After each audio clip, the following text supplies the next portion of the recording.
And this is obviously a common concern amongst a lot of fans. Vic Vassell says we can't keep getting portal QBs every year. Look, man, I think if we're talking about the success, it may not be number one overall pick Cam Ward, but if Beck solidifies himself as a first rounder again, the recruiting pitch is like, man, we've done it the last couple of years. Why aren't we going to do it again this year? So it's easier to sell that than more based off like a 1-year situation. I'm sure other programs are saying, oh, look, it was a 1-year thing with Cam Ward. It's not going to happen again with Beck. It's a fluky situation. But if you do it 2 years in a row now, I don't know how you can argue it. Yeah, and look, here's a very plausible situation. Let's just say CJ Bailey, who I thought was excellent as a freshman, takes a step forward as a passer, continues to run and show incredible leadership and IQ. Let's say he takes a step forward as a passer, but NC State continues to lose players to the portal, which they did. They were a net loser in the portal the last 2 years, definitely this year. If you're CJ Bailey, you say, all right, my team is bleeding guys out in the portal. I'm projected to be an NFL pick. Why wouldn't I go to Miami and just play behind a good offensive line, a good running game, and do my thing? Vic says Texas, Ohio State, Georgia, et cetera, usually go through high school. 2 of those teams' QBs last year were portal guys, man. So it's well, let's go through it. So Ohio State, Justin Fields was the portal. CJ Stroud was high school. That was a good one. Last year they won the national. They had Cal McCord was high school. He left. They brought in a transfer quarterback, Will Howard. They won the national championships. That's Ohio State with the transfer quarterback. They have a transfer quarterback right now in Julian Sain as their starter. Georgia won 2 championships with Stetson Bennett, who was a JUCO transfer, not high school. Then they got Carson Beck from high school, but he transferred to us. And now they got Gunnar Stockton, who's an expensive high school player, who I personally think is average as grits. He stinks, in my opinion. But we'll see how he does. Texas just had Quinn Ewers, who was transfer. So, I mean, if you look at the NFL draft, and I use this example all the time, I'm gonna pull it up right now. Some people might be annoyed because I do this all the time, but your quarterbacks drafted 2025. All right, these are all the quarterbacks drafted in 2025. Let's just go through the list here, and you tell me where these guys came from. Cam Ward, number 1 overall pick, Miami Hurricanes, portal. New York Giants, first-round pick, Jackson Dart, portal. New Orleans Saints, Tyler Shuck, second-round pick, portal. Number 92 pick, Jalen Milroe, high school, but not a top 100 player. He was like a low 4-star. Cleveland Browns, third-round, Dylan Gabriel, portal. Cleveland Browns, Shedeur Sanders, portal. Kyle McCord, Syracuse, portal. Will Howard, Ohio State, portal. Riley Leonard, Notre Dame, portal. Graham Mertz, Florida, portal. Tommy Millott, Montana State, FCS. I don't think he was a portal, but he was FCS. Cam Miller, same thing, FCS, North Dakota State. Curtis Rourke, Indiana, portal. Quinn Ewers, Texas, portal. That's every quarterback that was drafted in this draft. Every single one. I didn't skip a guy. I mean, what more can I say? That's what it is right now. So to me, I think if you're the best team, last year, getting Caleb Williams, Jalen Daniels, Michael Penix, Bo Nix, all portal. So to me, if this is the world you're living in, I think the ideal situation is you get a guy, hopefully, who has a couple years eligibility, but that's not always going to happen. If you get a guy, he's probably going to want to come in, ball out, and get to the next level. I mean, that's Miami's sell right now, right? Yeah, and look, you can get guys in the portal that are long-term guys. That's the other thing I think is that, you don't have to just get portal guys that are one-and-dones like Beck or Ward. You can get a guy that was a 5-star that goes, let's say, I'm just going to use an example. This is not me. This is based on zero information. I'm just trying to give you an example. Zero information. Let's say Tavion St. Clair, I think he was the number 2 quarterback in the country. He goes to Ohio State. Let's say Julian Sain has a good year. He's like, Big Ten freshman of the year, right? They go to the playoff for Ohio State. Julian Sain is not like a physical specimen. He's probably going to be a 3-year college player because he's just not that. He's more of a college player than a pro, just body wise. So let's say Tavion St. Clair goes, okay, well, Julian Sain is going to start. I'm not going to start. So I'm jumping the portal. And Miami can go and get Tavian St. Clair. Now you got him as a redshirt freshman next year, top number 2 player overall in the country, and you didn't pay a ton of money. So you can do it like that as well. And I would say this ahead of time. It's June 14th, 2025. My prediction for this season is when you looked at the 2025 high school recruiting class for quarterbacks, it was legitimately the best class I've ever seen for quarterbacks, talent-wise. I'm not an expert, but I've been following recruiting for 20 years plus. That was the best class I've ever seen, really more 25 years probably. That was the best class I've ever seen for quarterbacks. All of these guys were super talented, put up huge numbers, big guys, basketball players, athletic, huge arms. But when you have a class that's that loaded, they're not all going to be able to play right away. So you're going to have guys that have talent that go in the portal, and you can grab them for multiple years, like a Jalen Daniels, who was a multiple-year starter for LSU, Bo Nix, who was a multi-year starter for Oregon. Jaden Daniels. Oh, sorry, Jaden Daniels. So, you can get those guys. So to me, I think look, you have to get high school quarterbacks, but get high school quarterbacks that have big upside, that are not expensive. That to me is what it is. Eventually one of them hits and you're feeling good and you pay them to stay. But you don't waste your time with these guys. Here's what 26 says. He goes, those schools also have highly rated guys coming in each year. Portaling for a starter is fine. Bigger issues potentially hurting wide receiver recruiting if your floor is someone like Emory, in my opinion. Now, listen, Emory would not be the kind of guy I would get in high school because I think you swing big in high school. Like you swing for guys that could be awesome if it hits, as opposed to someone who's probably more of a game manager, safe profile. So I'm not saying I agree with the guys that we took for how I would approach it. When we talk about Ohio State and those guys having highly rated guys coming in every year, what happens now when there's a salary cap and you have to kind of make choices? If you're Ohio State, or if you, let's say Miami, would you choose between getting those highly rated quarterbacks that get beat out by the portal guy that you bring in anyways? Or do you spend that money on defensive line or cornerback or wide receiver? I know what I'm doing. And, again, in this era, does having a highly rated quarterback help your wide receiver recruiting? Yes, sure. I can also tell you what helps your wide receiver recruiting is paying your wide receivers recruits. That's what really helps your wide receiver recruiting. Quarterback at the end of the day. Who was the quarterback going to Ohio State when Jeremiah Smith went up there? The guy that threw to him was a transfer. Yeah, and they didn't have Sayin was in the Alabama class at that point. Yeah, it's money, it's track record. Those are the things that really matter to these wide receivers. I'm not saying quarterback recruiting doesn't help, but it's in 2025 a blip, not a big deal. I'm gonna look it up just for the sake of it. Make sure we're not missing anyone here.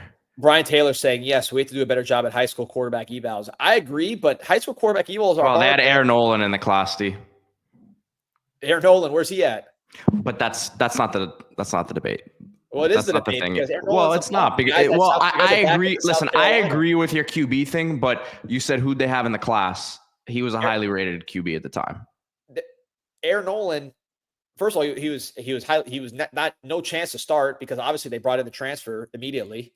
In fact, I believe they brought in the transfer like a week after Jeremiah Smith signed. It was like yes, but again, this is what you said was who was the high, like they didn't have a highly rated quarterback in the class. They did, so that's a little bit of a who was a bum and left immediately because the transfer that they brought in. Playing the I know, but they were recruiting transfers. They were recruiting transfer quarterbacks at the time.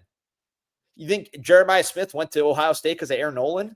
I'm not saying that's the case, but I'm just telling you they if like he was a highly rated guy. Aaron Nolan had 0.0% impact on Jeremiah Smith going to Miami. And by the way, if we wanted Aaron Nolan, we could have got him out of the portal for peanuts because Aaron Nolan's not good.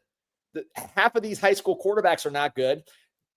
25% of them are good in transfer, and then less than 25%. I'm talking about just at the top guys are good and stay. As Arab said here, he went because Heartline developed receivers. That's the bottom line.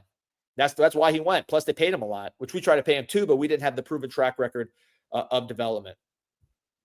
Now, Brian Taylor's a good point here, and I agree with him here. He said Emory and Judd over Mendoza and CJ Bailey. How'd that happen? I think that I agree with you. And I think one thing that I've learned, Brian, is when you have a South Florida quarterback that has measurables, and I'm talking about they're over 6'2", right, or 6'3", they have some athleticism to them.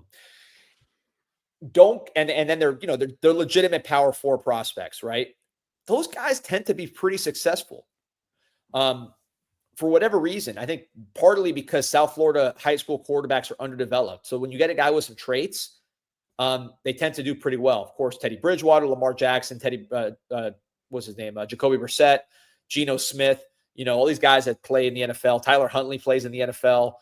Mike White, guys like that. Usually when they have enough physical stature and traits, and they had that power 4 talent at that time, power 5, they tend to make it. The latest examples being the two guys you just mentioned, CJ Bailey and Fernando Mendoza. And you can look at CJ Bailey in high school and you say his motion's kind of weird. You can look at Mendoza and say he's just raw. I believe I was the first guy to say he was a D1 talent. The perception was he was an Ivy League guy pretty much his whole high school career. So you got to project a little bit, but I'd like to have those guys in the system and then have the security of a portal guy on top so you don't have to rely on those guys. But if they develop, we're in good shape. Kyle saying, talk about Miss Evals. Isaac Brown may be the most explosive running back in college football this season. Yeah, I would like to have Lyle and Isaac Brown, that's for sure. But I think Lyle will be better than in the next year. Don Vaughn says CJ Bailey will be our QB next season. I said that like 3-4 weeks ago. D, we both kind of agreed with that. Yeah. Yep. So Don Long, interesting point here. He's saying Mendoza and CJ look better because they're playing and developing. Emory looked promising when he was playing week in and week out. My opinion, Pete, I want your opinion here too. I think the difference is with Mendoza and CJ Bailey, you have athleticism. With CJ Bailey, you could see it in high school. With Mendoza, it really didn't start coming out till his senior year. I made a post on CanesInSight about that back when he was getting recruited, committed to Yale. Is that he's starting to look more athletic. But I think with Mendoza, you watch him against like Auburn, you watch him against Miami. He's running around making plays off script. He's doing all those kind of things. CJ Bailey's running around, both with the same kind of height and size that Emory has. So I think that's the big difference between those two. Is they just, to me, have a little more fluidity and athleticism. But Emory, I think, in the role of being the backup, running the offense, being a game manager, being an elite intangible guy is gonna be a good role for him. But I do think that if I personally am trying to get high school quarterbacks, give me guys with traits, and then you say, yeah, they're not polished, and then you polish them up. Don't get bogged down. Like Joe Burrow could not throw when he got to Ohio State. Urban Meyer that when he first saw Joe Burrow, he's like, this guy will never play here. And then he developed because he was a great basketball player. He was a great athlete, and he just needed some polishing up. I would rather have guys like that than getting a polished guy out of high school. I think it's getting polished guys out of high school is extremely overrated, especially when they've had private quarterback coaching their whole life. We've had a couple comments here. Again, not to speculate too much on something that's so far away in the CJ Bailey, but people are saying he has a great relationship with the coach. He's not leaving unless the coach gets fired. Listen, if they go 6-7 again, I don't think he's staying. Yeah, I think the problem in NC State is they're bleeding guys out of the portal. A lot of portal losses this year, man. So their best offensive player, who didn't really have a great relationship with Bailey, to be fair, at least on the field, Concepcion, he's out the door. Okay. They lose, I believe, both running backs. I know one of them went to Cal, I believe. They lost their best offensive lineman, their best player, who was an offensive lineman, got drafted second round. If you look at the other side of the ball, their best linebacker, Kamal Bonner, who, according to the NC State boards, was probably their best young defensive player, he's now a Miami Hurricane. Their defensive backfield is all gone. Their nickels at LSU. Their safeties are at one of them's at USC. I forgot what the other one is. So, I mean, their whole secondary left, as 26 points out. So when you're bleeding players out of the portal and you're the quarterback, you're like, what am I going to do? You just have no chance in that. It's not like, hey, I'm going to ride with my boys. Your boys are leaving. So I think that's ultimately going to wear on CJ Bailey unless it stops. Like maybe they win the ACC this year and everybody stays and they add players, who knows? But that's the situation I'm watching for that reason. Birdstone Lightbody says money talks, Pete. Just saying. It goes both ways, my friend. Yeah, we got money. We got money too. I think one other aspect of portal quarterbacks, why I'm so passionate about this issue, is experience is what matters at quarterback in 2025. It probably mattered in 1985 too, but it definitely matters in 2025. And I'll just give you all the examples, right? Who do we just go over in the draft? Those guys had so many snaps. Jaden Daniels, and Bo Nix, who were the 2 Rookie of the Year finalists, played more college football at quarterback than I believe anybody ever in the history of football, because they started as freshmen and they had the extra COVID year. So I don't think it's even physically possible to play more quarterback than they played. So they took all that experience and they were the 2 best quarterbacks in the NFL rookie-wise in year 1. Michael Penix, incredible amount of snaps. Cam Ward is another guy. I believe he's comparable to Jaden Daniels and to Nix in that he played 5 years as a starter, 2 at Incarnate Ward, 2 at Washington State, and 1 at Miami. So 5 years as a starting quarterback in college. Tyler Shuck is the same age as like Joe Burrow. I mean, you got to have experience, man. So like a guy like CJ Bailey, we'll probably get a call for tampering for this podcast, but CJ Bailey goes to NC State to play right away, which he would not have played right away in Miami. But if you can get him, you get him when he gets experience. So that's a pretty good deal. So that's why I think we do that. Jay Campbell again says, this 1-year rentals hurts us in wide receiver recruiting, both high school and the portal. Nobody ever knows who's going to throw him the ball. First of all, you don't know if the freshman's going to throw him the ball either, because the freshmen 90% of the time suck or transfer. So the freshman that they come in with very rarely ends up throwing him the ball. If you look at just the results of top 10 quarterbacks, and I'll pull up I'll just pull up a random year. So those guys aren't throwing you the ball, number one. Number two, these guys are not stupid to the game. I was talking to Keys' agent when he was on his visit, and he's like, yeah, man, he knows he's going to have a quarterback here. You just had Cam Ward. You're going to have Carson Beck this year. I'm not worried about that's the least of his concerns. Now, look, player recruiting is a factor. You got that guy Faison, the number 1 player in the country, going to Tennessee. Keys is visiting Tennessee with that quarterback. So, yes, there is some of that because player recruiting. You just said it didn't matter. You just said it didn't matter. I said player-to-player recruiting always matters. It could be his friend that's a receiver or his friend that's a running back. Like when your friends are getting recruited by other schools, it helps with every position, not just receiver. That there is some of that going on. But it's here. I'll pull up now. Let me pull up the player rankings here at quarterback for 2024. Okay. This is the 2024 quarterback rankings. Ready? This is the Jeremiah Smith year. Actually, no, let's do 2023 because 2023 they've had a couple years here. So these guys have had a chance to play. 2023. Are you ready, Pete? Mm-hmm. Number 1, Arch Manning. We'll see him this year. Number 2, Nico. Transfer. UCLA. Debacle. And he got paid millions to ruin Tennessee. Dante Moore. UCLA. Now at Oregon. Jackson Arnold. Oklahoma. Now at Auburn. Malachi Nelson. USC, now at who knows where he's at. Sacramento State or Jaden Rashada, ASU, then Florida, then Georgia, then Sacramento State. Aiden Childs, Oregon State, now at Michigan State. Austin Mack, Washington, now at Alabama. Avery Johnson, solid player for Kansas State. Christopher Vecina, backup Clemson. That's the list. That's the top 10 quarterbacks in 2023. So if you went to one of those schools because that guy was going to throw you the ball, you wasted your time. I think it's more of a factor than you believe, but I can't argue with the results of what I'm not saying Miami should be trying to land those guys because of what we've talked about, but I also think that it has an effect on these guys, these receivers, even though it's pretty unlikely that they're going to be the ones throwing them the ball. Well, let me just spell it out even further because now we're projecting forward, right? Now we're projecting to the new era. Let's assume there's some kind of cap. Obviously, there's furious efforts to get a cap in place. You're not getting the number one cop in MLB to enforce a cap if you're not going to do something to enforce this cap. I think it's all illegal and it's going to get overturned eventually, but it's going to be a reality for at least a little while. So let's say you got a cap. If you pay $2 million for a high school quarterback, that's going to impact your ability to pay the top receiver.